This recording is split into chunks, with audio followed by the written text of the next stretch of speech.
Eu espero que você tenha se divertido bastante nesse carnaval e a gente está com mais um programa aqui no vlog do Diário do Perrua. Uma das dicas que eu dei nesse carnaval, eu fiz um vídeo que está por aí no canal, era que aquele metalheiro que não curte carnaval pudesse ler um bom livro, escutar um CD bacana ou ver os shows em casa. E uma das dicas foi esse livro aqui, ó. É o livro do Paul Stanley que se chama Uma Vida Sem Máscaras. E a gente vai fazer um pequeno review sobre ele após a vinheta.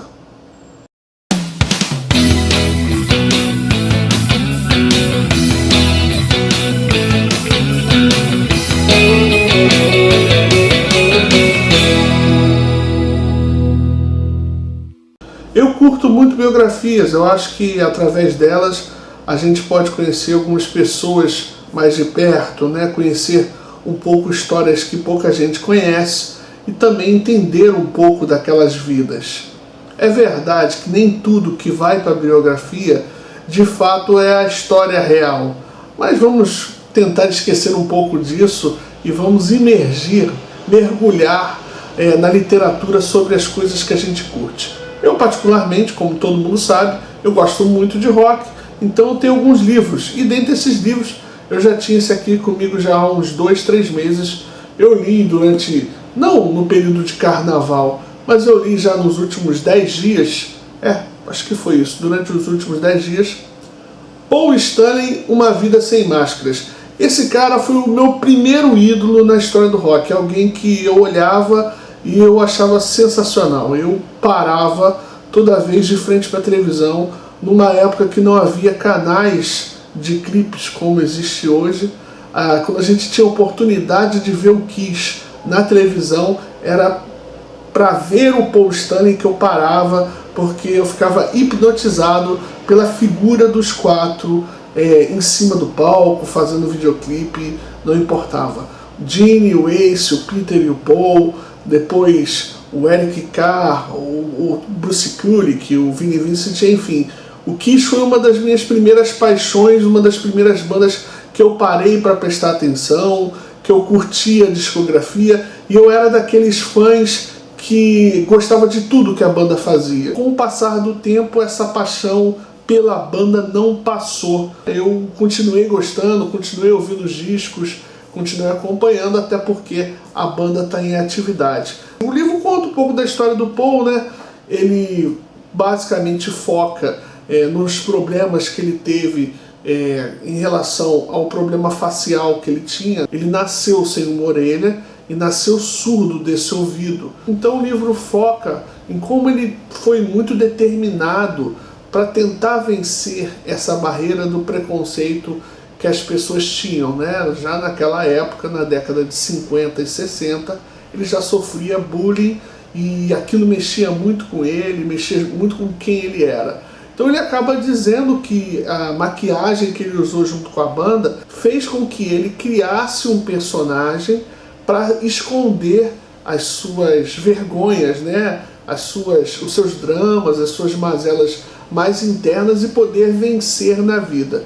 Então ele conta toda a sua trajetória, como ele conheceu os outros rapazes, as dificuldades internas em manter a banda unida num objetivo de ser uma banda de rock and roll que realmente invadisse o mundo e que fosse número 1. Fala também, o que eu achei muito curioso e até comentei no vídeo anterior, o fato deles terem sido, entre aspas, roubados pelos empresários, especialmente nos primeiros anos de carreira. Os caras não estavam prestando atenção de que forma que o dinheiro que estava entrando estava sendo administrado. Explica como que o merchandising entrou na história da banda, meio que desmistifica a figura do Gene como o rei do marketing, ou rei do Midas, pelo menos no que diz respeito à criação de vários produtos de merchandising ligado à imagem do Kiss. Ele vai apontar o primeiro empresário do Kiss como o principal responsável por transformar tudo que é tipo de produto em alguma coisa em que a banda pudesse ganhar dinheiro. Ele teve um insight para dizer o seguinte: olha, a gente tem que fazer mais do que gravar discos, mais do que ir tocar nos lugares onde sempre sonhamos, mais do que turnê mundial, a gente precisa investir em merchandising. E aí conta, obviamente, também sobre as tretas que eles tiveram, especialmente com Peter Criss. Existem passagens no livro que são muito interessantes, das brigas que eles tiveram, do problema de nível musical que a banda sempre teve, tipo, o Gene sempre foi um bom baixista, o Paul também era um cara autodidata na guitarra, talvez não tenha sido um exímio guitarrista, não é um exímio guitarrista, e toda a admiração que ele tinha pelo potencial do Ace Frehley como músico, como compositor, como um cara que nunca tinha sentado numa escola de música e era tão natural e era tão visceral. Pelo menos nos primeiros anos que a banda estava dedicada a ser a banda mais quente do mundo. Então o livro conta muito disso, obviamente, que fala das muitas mulheres com quem ele saiu, como que ele achou paz na vida dele. Eu acho que o livro fica pecando em alguns aspectos e eu vou dizer quais são eles agora. O primeiro aspecto que eu acho que falta um pouco é que eu, como músico, gosto de ver um pouco da história da criação dentro dos estúdios. Eu gosto de conhecer um pouco do como a banda chegou para fazer aquela determinada canção, ou como escolheu aquele determinado produtor, por que escolheu aqueles caminhos. Ele dá algumas pinceladas, principalmente quando ele vai falar do Carnival of Souls. Eu até achei que ficou um buraco, e eu entendo até que foi uma falha editorial. Ele começa a desenvolver a história de por que a banda entrou em estúdio para gravar um som mais sujo. Ele explica que o Gene estava muito empolgado com o som grunge que estava sendo feito na época, e simplesmente depois ele não entra mais no assunto, ele não conta mais as histórias, não explica o porquê das composições. O livro está muito preso a contar muito do que aconteceu com o Kiss com o passar dos anos, e óbvio que eu acho que o fã da banda está interessado em saber, mas muitas das histórias que ele conta já são, vamos dizer assim, de domínio público do fã do Kiss, por conta das inúmeras videografias que a banda já lançou, e as histórias, muitas delas já eram conhecidas, como aquela história contada de que o Peter Criss simplesmente não quis tocar num show. Era um show que fazia parte da turnê ou do Psycho Circus ou já da Farewell Tour, eu acho que era da Psycho Circus. O Peter Criss não quis tocar e eles colocaram um cara chamado Ed Cannon, que era um hold da banda, para tocar nesse show. Então eu já tinha lido alguma coisa a respeito, já tinha visto alguma coisa no YouTube, mas a gente vê a citação no livro. Então, na minha opinião, faltou algumas coisas que os fãs já não soubessem, né? A história do Kiss, sem querer fazer trocadilho, já é um livro aberto, tem muitos detalhes que nós fãs da banda já sabemos, ou pelas videografias, ou pelos livros lançados. A gente sabe que o Ace tem um livro, eu mesmo li o livro do Peter Criss. Eu tive uma impressão de que o Paul é uma pessoa um pouco vaidosa, ele fala muito dele no livro e muito das qualidades dele. E aí você pode estar se perguntando, pô cara, o livro é uma biografia, então certamente ele seria o centro do universo. Mas eu acho que tem um pouquinho demais. Toda vez que eles vão se referir à banda, cada um puxa um pouco de sardinha para o seu lado.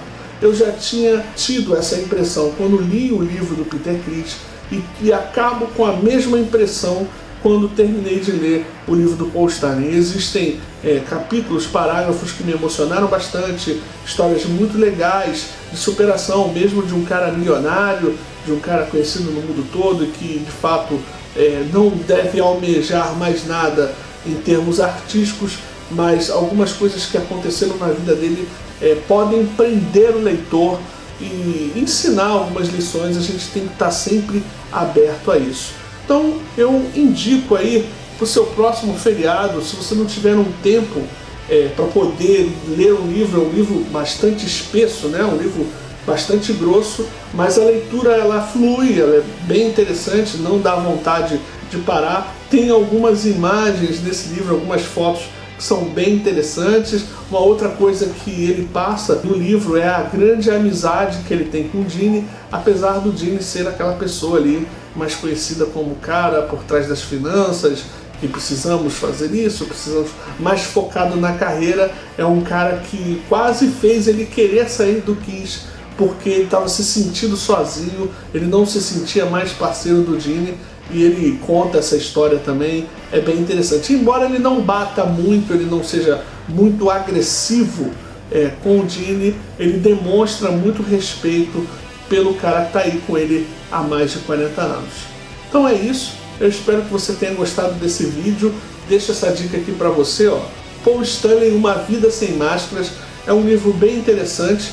Você pode ler aí o tempo que você tiver, no próximo feriado, numa viagem, alguma coisa longa que você queira imergir, mergulhar, conhecer um pouco mais sobre o Paul Stanley. Está aqui o livro, talvez o livro definitivo, contando a história desse grande ídolo do rock. Muito obrigado por ter chegado até aqui. Se você gostou desse vídeo, você clica em curtir. Se você gostou muito, compartilha ele. E eu peço também que você se inscreva no nosso canal, porque a gente tem bastante assunto, tem muita coisa interessante aqui. Eu não posso terminar esse vídeo sem antes mandar um grande beijo para o meu pai, para minha mãe e também para você. Um grande abraço.